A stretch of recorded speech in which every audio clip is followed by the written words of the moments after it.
tell you a little bit about her, and then I want to bring her on, and she and I are going to have a discussion about what we're doing at Make Wellness and what we're going to be doing in the future to expand our products and our education and our knowledge and allow us to take control of our bodies.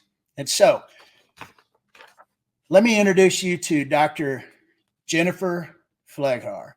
I'm going to call her Dr. P. Dr. P is our first Make Wellness Scientific and Medical Advisory Board member. Dr. P is a double board certified emergency medicine and functional medicine specialist. She brings a wealth of practical knowledge and expertise to Make Wellness. She has that practical knowledge of peptides and their biological function from a clinical perspective and understands the power of bioactive precision peptides. Now, she's going to contribute to future formulations, and she will work directly with our science team and developing cutting-edge products that are indeed the next generation of nutrition technology. Now, Dr. P is not just a physician, a speaker, an author, an educator.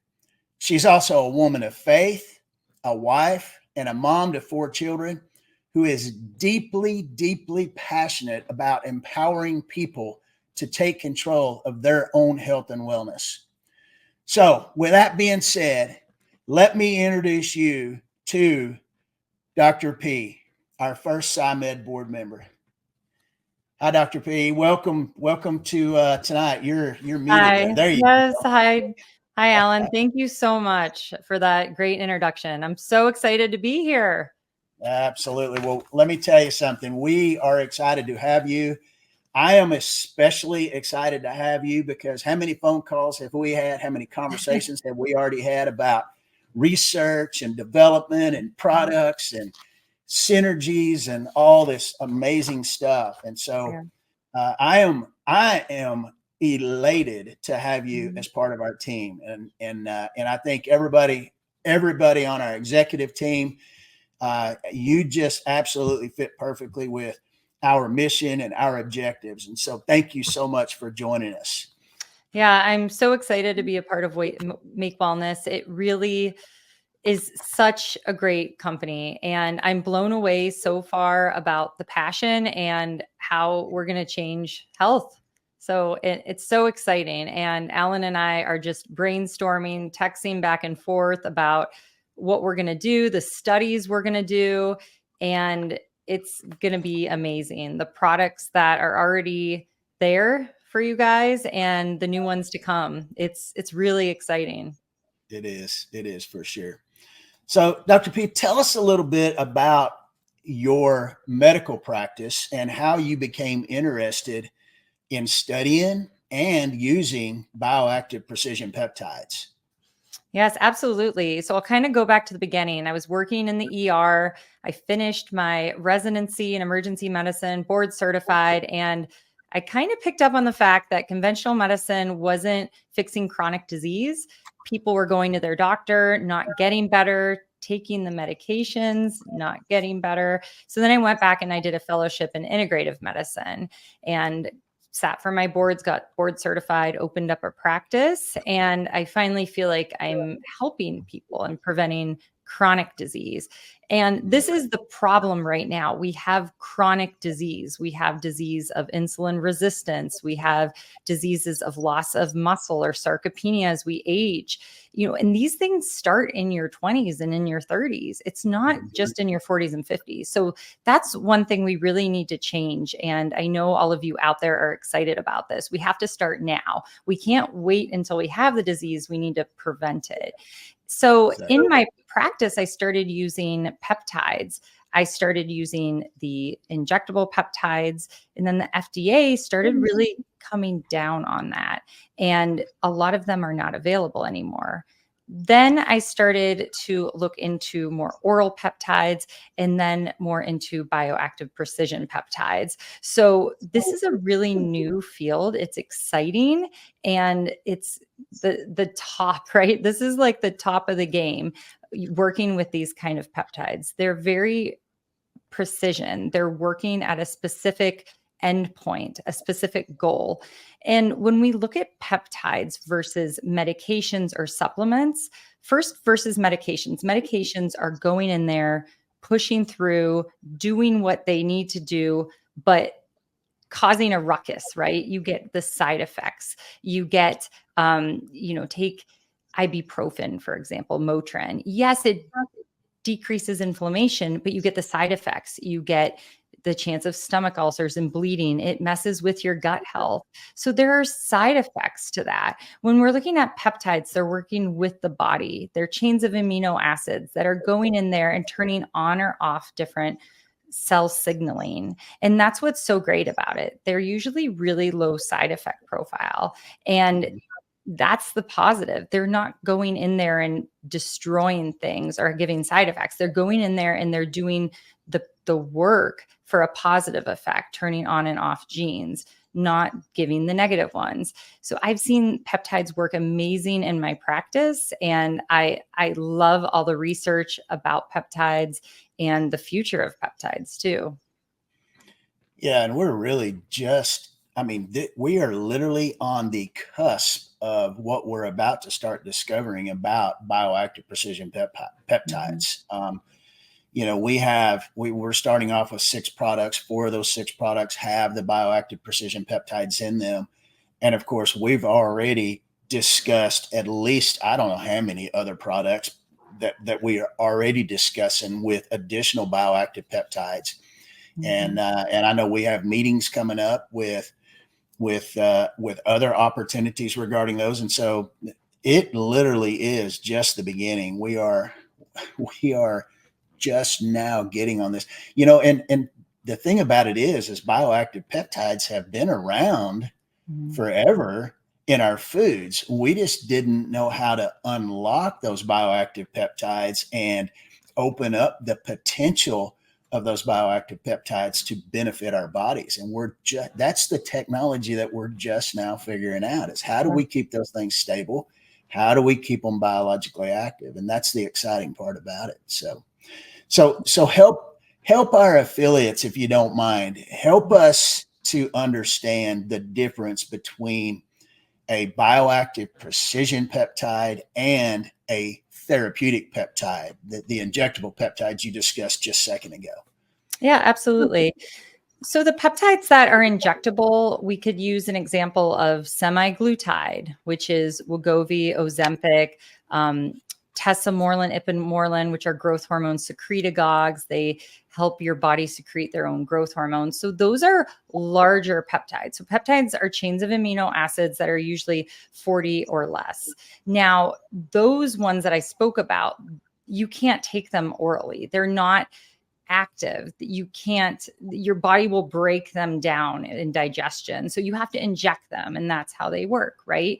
Now, when you look at the bio-precision peptides, they're shorter. So they're usually going to be about 20 amino acids or less. So they are going to be absorbed right across that intestinal epithelium, and they're going to be activated in the body. So that's kind of the difference. I know a lot of people are like, well, how do they get absorbed? How do they not get broken down? And it's the size, and it's also how they're found in nature too, some of these. And this is where some of the raw material of these precision peptides, that a lot of it can be AI driven, where we're finding these through artificial intelligence, and then they're getting tested in animals and in humans, and we're finding out how well they work.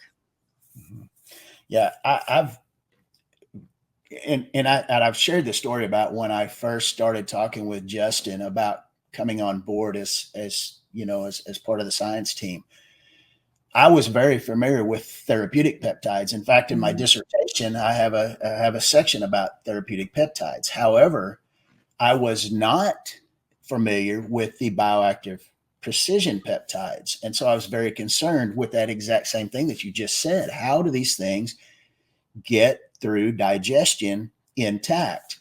And when I started doing the research and really doing that deep dive and finding out that these bioactive peptides are encrypted in these protective peptide protein matrices. And it's the composition of those peptide chains and the proline bonds and the C-terminal, N-terminus ends, and how those things are put together. That was all created by nature. And so nature has given us a way to stabilize these bioactive peptides that's far beyond anything that we can do in a laboratory. That's what was so amazing to me when I started to really understand that. Yeah, I agree. And a lot of these are found in food in nature, or, saliva from a lizard, how GLP-1s kind of got discovered. So it's really cool Yeah. because our body can see these and they know them. They're okay with it. It's not like a drug, like I was saying before, where the body doesn't really know what to do, and then there's more side effects. So that's what's great about these precision peptides, is that your body knows it, knows how to use it, and you're not going to see these side effects. And when you're looking at these bioactive precision peptides, you can take them by mouth. You can take them as a supplement. You can drink them. You could put them in a shake. You don't have to inject them, which is a big turnoff to a lot of people. And the hassle of refrigeration too. We don't even talk about that. And the FDA is making them really hard to get right now. Mm-hmm. Yeah, they are. Well, they're the therapeutic peptides are so fragile that you have to, even when you're mixing them, you have to be so careful, because just shaking them too much can actually fracture the peptide bonds. And so there's no way that you could take a therapeutic peptide, ingest it, because the second it hits a hydrochloric acid, or certainly the proteolytic enzymes in the digestion, they're gone. So yeah, so these protective mechanisms are absolutely amazing. You said a while ago the GLP-1 discovered from Gila monster venom. When I found that out, and it's been a long time ago, I was, say what?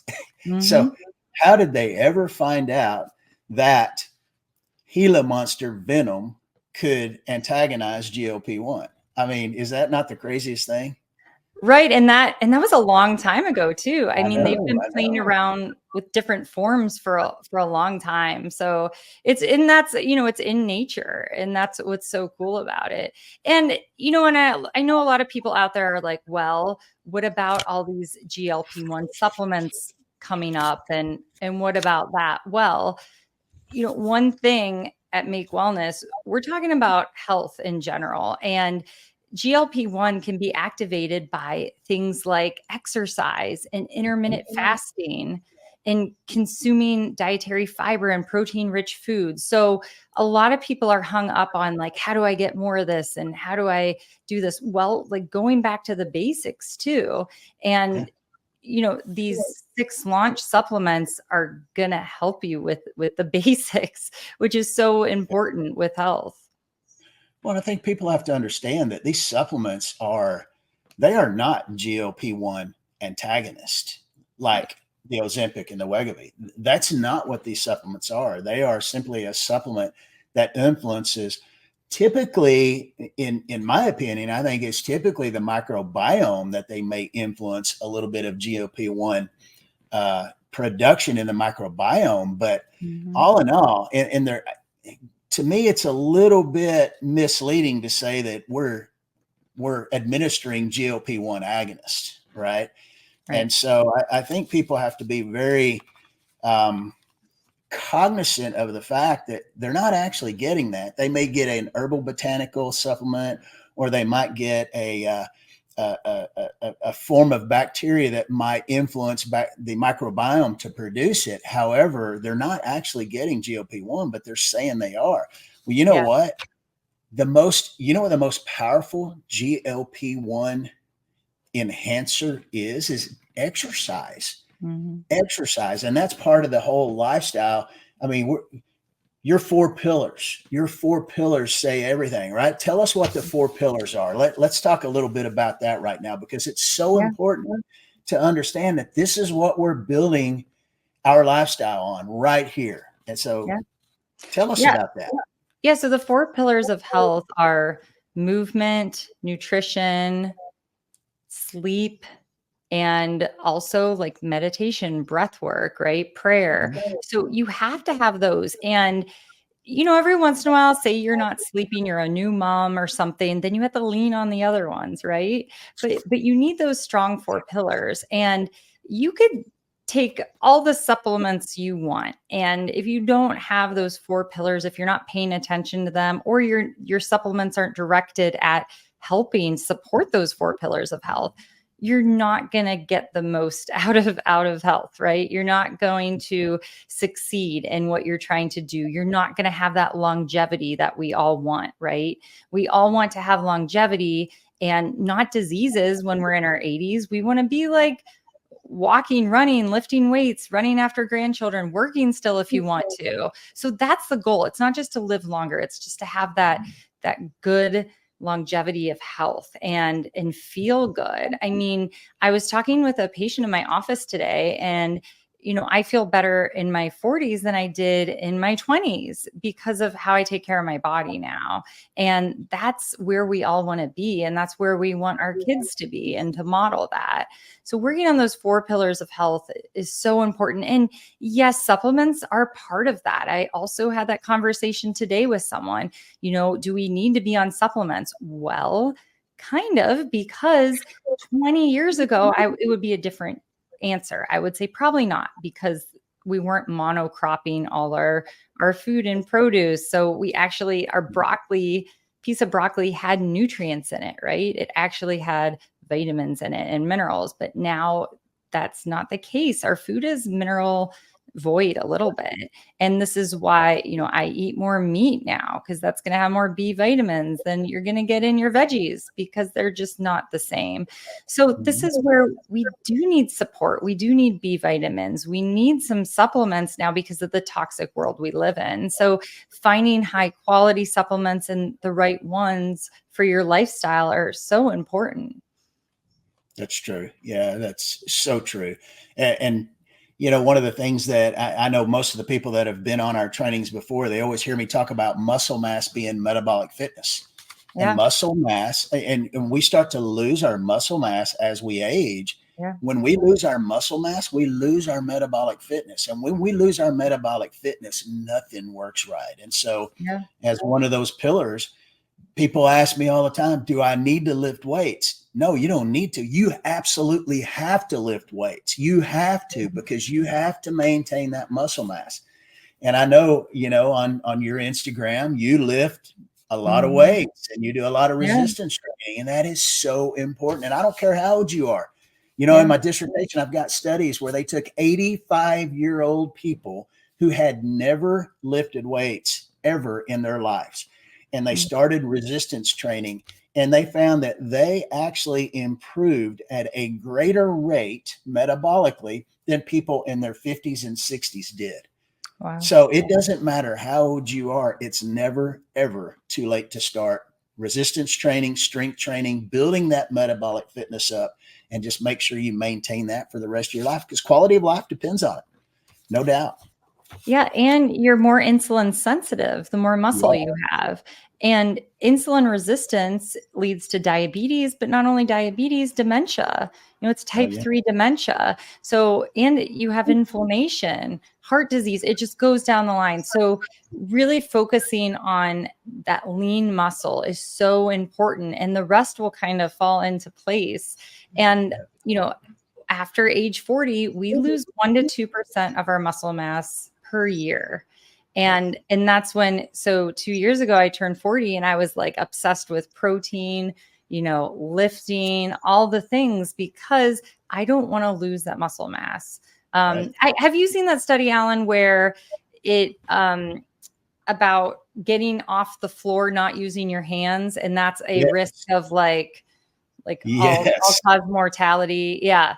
So we're not going to do it for you guys, maybe later. But if you guys are sitting, if you can get somewhere, so sit on the ground and try to get up without using your hands. Okay.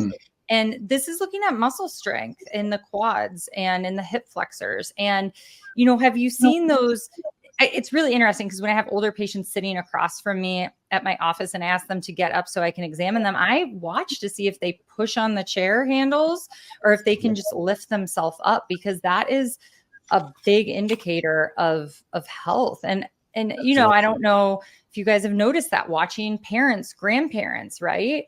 So lift weights. No need to be scared of lifting weights, right? Right, Alan? Exactly. Absolutely.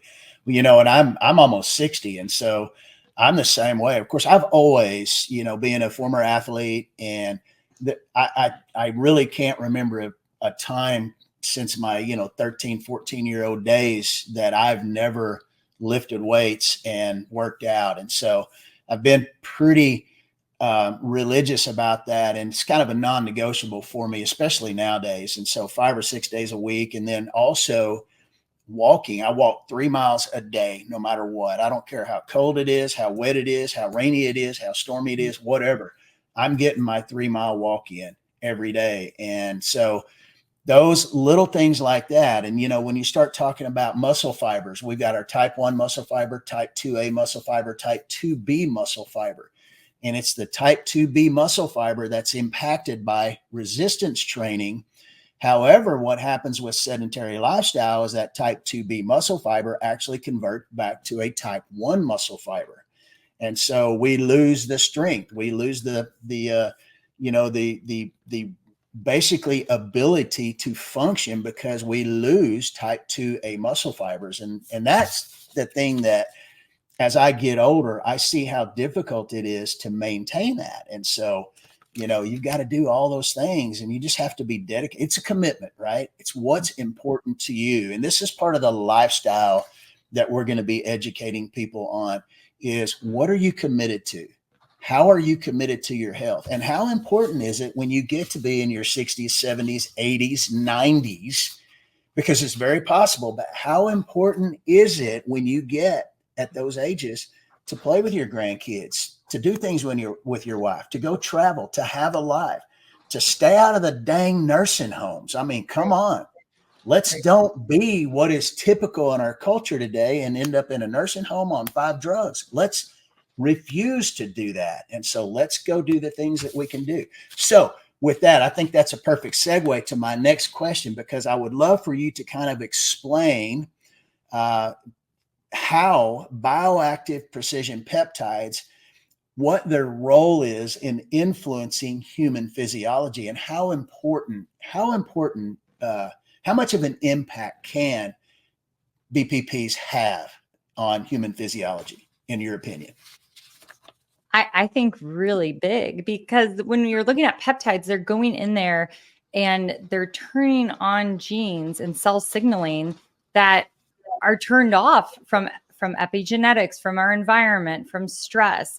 So we're just making things better. Okay. And I'd love to talk about my favorite that I've been using, that I've been using in my office, Pepti Strong, and it is in Fit.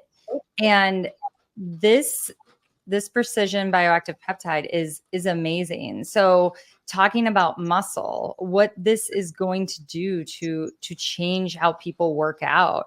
A lot of people don't like that post workout muscle soreness. I don't know how many people that are watching that know what I'm talking about, right? You go to the gym, you're lifting, and the next day you can't walk. Like my husband's like that. And you don't want to go back. You're like, I don't want to be sore for 3 days. So this, through inhibition of myostatin, Pepti Strong, which is in Fit, the amount that you need that is going to inhibit myostatin, increase muscle synthesis, your calf muscle, and you can't lift as hard, and you want to preserve that muscle mass. Well, Pepti Strong has studies showing that is what it does. So it's going in there, and these precision peptides are working with the body to help it heal, to help muscle stay where it needs to go, or stay where it needs to be, inhibiting myostatin so you're not sore after. Really amazing things. And it's just cutting edge technology that everyone needs to know about. Everyone needs to know about that product for sure. It's one of my favorite, Pepti Strong is. Let me ask you a question, because one of the things that you just said really triggered something in my mind, and that is this: GLP-1 antagonists. Yeah. In fact, I was on a significant call with many physicians yesterday, and we got into a big discussion about GLP-1. Right. And one of the things that every single physician on that call, they use it in their practice, but the thing that they are most concerned about is about 50% of the weight loss from the GLP-1s is coming from muscle mass. Yeah. And so they are worried sick about the ramifications of that, the repercussions of that in their patients' later lives. Yeah. For me, being a sarcopenia expert, it scares the living heck out of me, because all of a sudden you might lose 30 pounds, but you've lost 15 pounds of muscle mass. And you think about it this way. So muscle mass, if we've got a 100-pound person, your muscle mass, let's say we've got a 150-pound person, okay? Your muscle mass out of a 150-pound person is about 60 pounds. All of a sudden, you're 150, you wanted to get down to 120, so you lose 30 pounds. And all of a sudden, you've lost 15 pounds of muscle mass out of your 16 pounds. And guess what that is? That's 25% of your muscle mass gone. And I don't think people realize how significant and scary that is, because the long-term repercussions of that is going to be massive. It's going to lead to chronic illness. You talked about chronic illnesses and diseases right now. Loss of muscle mass is a significant cause of virtually all chronic illnesses and diseases. So for me, it scares me to death when I start hearing things like this. So with that question being said, how can Peptistrong, how important is it to take Peptistrong? How important is it to take FIT in our bioactive precision peptides when you're taking a GLP-1? I would say everyone should be on Pepti Strong. Yeah. And that's a non-negotiable. When I put a patient on a GLP-1, I'm like, you have to be on Pepti Strong. You have to be on it. So you should be pairing these with FIT, because then you're not losing that muscle mass. Plus, they should be hitting protein goals no matter what. I tell my patients, you have to eat your 30 grams of protein per meal. Even if you're not super hungry, just eat your protein then. And they need to be lifting weights still. And then layering that extra precision peptides, Pepti Strong in there, you're going to get another safeguard. When we look at the studies with GLP-1s and then GLP-1s GIPs, so that would be tirzepatide, right? The second generation. And we look at what happens after you get off of them, because I'm a firm believer in therapeutic peptides should be rotated. Your body needs a break from them. Okay. You can't just be on them 24/7 the rest of your life. We rotate them. And, clinicians in the peptide world, this you rotate your, ipamorelins, you rotate your GLP-1s, you rotate all of these therapeutic peptides. So these people are on the GLP-1s just all the time, which I don't really agree with that. And then when you get off of them, because these studies show them getting off of the GLP-1s and the GLP-GIPs, and what it shows is that their basic metabolic rate has dropped. They're not burning as many calories as they did before. And if you think about it, how much of that is from the muscle loss? Because we know the more muscle you have, the higher your basic resting metabolic rate is. So when you're taking Pepti Strong, when you're taking FIT, you're going to be increasing and keeping your muscle while you're trying to, maybe lose weight with lean, which is another product. But you're balancing that. You're not losing muscle, because muscle is easy to lose. I mean, ask anyone that's had to be on bed rest or broken arm, right? My son just got his cast off, and his poor little forearm muscles, we had to build them up. He had to have a squeeze ball. So it makes sense. This is biochemistry, what the things we're talking about. It might sound complex, but it's not. No, it's really not. And when you're adding things, and this kind of brings into another question, is that when you look at bioactive precision peptides, those are exogenous peptides that we consume outside our body. But when you look at endogenous peptides and hormones and things like that, now you're all of a sudden you're dealing with feedback loop mechanisms and things like that. So how important, I mean, you talked about cycling on and cycling off therapeutic peptides, but do we have to do that same thing with the bioactive peptides? Is it necessary to cycle on, cycle off with those as well? Not that we've seen in the research done on these that you don't really need to take a break on these. Now, some people might, but the research says that we really don't have to and that they're safe. So a little bit different from the therapeutic peptides in that standpoint. And you brought up a good point. The examples of peptides we make inside or endogenous are things like oxytocin, insulin is a peptide, growth hormone is a peptide. So there's peptides that we make inside that, insulin is always in our body floating around. We don't want it to be too high though, because then that's insulin resistance. So, peptides are kind of all around us, but these precision peptides are just really cool. They're from nature. Our body likes them and going to do good things. Yeah, I was fascinated by the number one, the structure of them and how that impacts physiology, but also fascinated by the half-life and how important the half-life of the bioactive precision peptides are compared to the half-life of a therapeutic peptide. And there's a significant difference. And that's one of the things that prevents that whole feedback loop mechanism from becoming overactive in the bioactive precision peptides. And so it really is, there's a ton of built-in protective mechanisms. And look, we're in the process of writing a really, really good, very deep paper on bioactive precision peptides right now, and our FIT product. And we're going to have one for each one of our bioactive precision peptide products as well. But there's going to be a lot of really good, really deep information in there. And I know we're not going too deep tonight because we just don't have the time to get into studies and what the studies are showing. But that information's coming. It's going to be out there.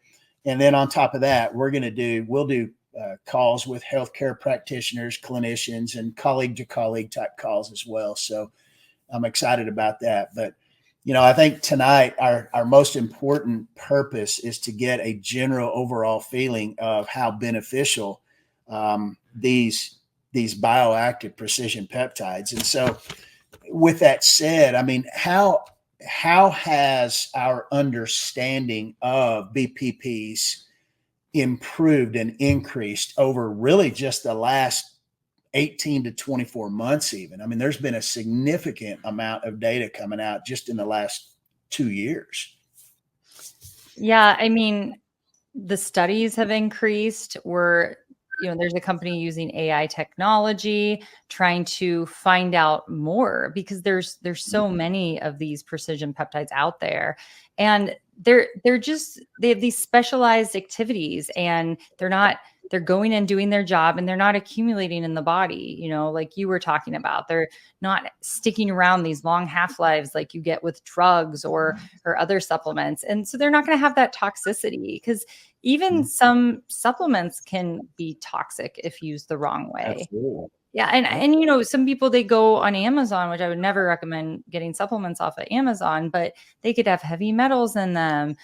They could be something that you don't know what they are. They're not tested.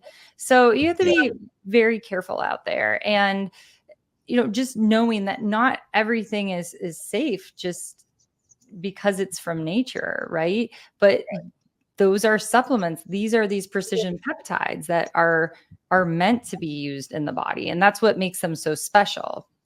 Yeah. I love how the artificial intelligence helps us to identify them. And then from there, we're able to build the technology to basically isolate them, concentrate them, and protect them at the same time so that we can ingest them instead of having to inject them. Yeah. And that's one of the most important components of this technology is how these things, the hydrolysate product or the hydrolysis process that creates these hydrolysates that are so stable and so biologically active. And so again, that I get really deep into the paper and we talk about that. And so that's going to be additional information. But you know, when you start looking at so right now, I read a study earlier today that said that there were about 60, and we always talk about one of the things that we know is that the vast majority of drugs, pharmaceuticals, are derived or discovered originally in nature, and then they take components or derivatives of those natural compounds and they create pharmaceuticals. And so we know that pharmaceutical companies are looking at the bioactive peptides now so that they can try to go copy them and create their pharmaceuticals. In fact, I saw a study today that said that currently there are about 60 approved, FDA approved, and they would be considered precision peptides at that point for different things, like you were talking about insulin and growth hormone and so on and so forth. But there are about 60 of them that have been identified in nature, synthesized, and approved. But there's another 500 more that are in some stage.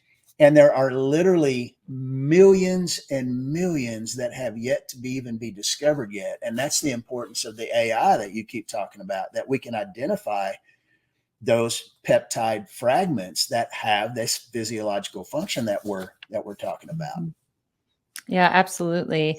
And then the research behind PeptiStrong, that's why I fell in love with it so much. I mean, actual human studies with muscle tissue biopsies, which, you know, to get volunteers for that, that's a little difficult. So also studies in mice, you know, they looked at Achilles tendons, they suspended little mice, you know, little mice legs, and the muscle, if you look at the actual tissue slides, just looks strong and beautiful still. That took the PeptiStrong versus the one that just took whey protein just to keep up with protein goals. So, I mean, this is really working at that level of the muscle, at the biological level, these precision peptides. And that's the future of medicine. I mean, that's what I'm here for. How do we have that longevity? How do we keep muscle? Because muscle is the longevity organ. And this is why this is such a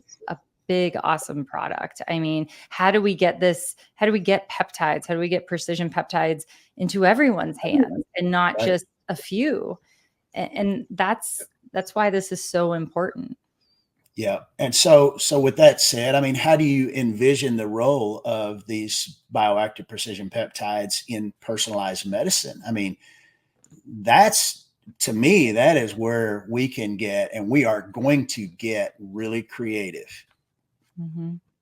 Yeah, I think just the everyday person using them, because every one of us just walking around, we're exposed to toxins. We have life stress. We have things come up where maybe we can only get 10 minutes in the gym one day because we wake up late or a kid is sick. So supporting that part, like obviously so many of Americans struggle with weight, with metabolic flexibility, right?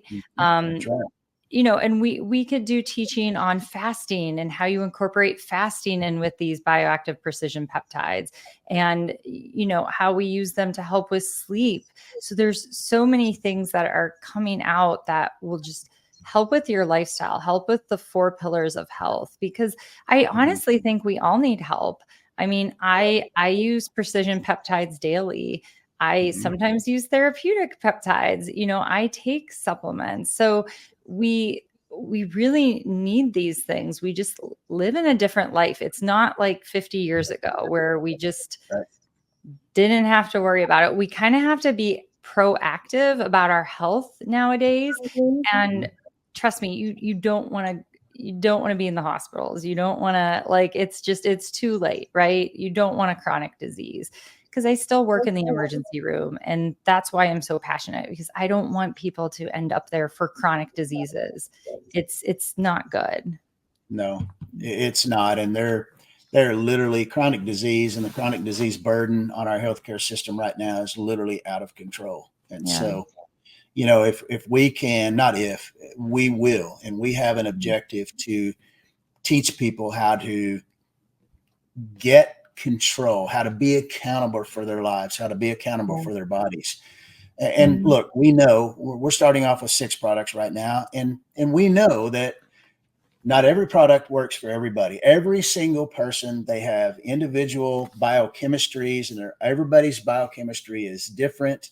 Even though 99.9% of it can be exactly the same, that little bitty 0.1% can be dramatically or cause dramatically different outcomes for people. And so that's the reason that we've got to have a product line that people can say, okay, this product works for me plus this product. And we create these synergies. And, the first synergies that we've created really have been the Fit, the Lean, and the Hydrate, and how important those 3 products are together. Because if our cells aren't hydrated, if we're not homeostatically balanced between intracellular and extracellular fluids, then that cell signaling cannot process properly.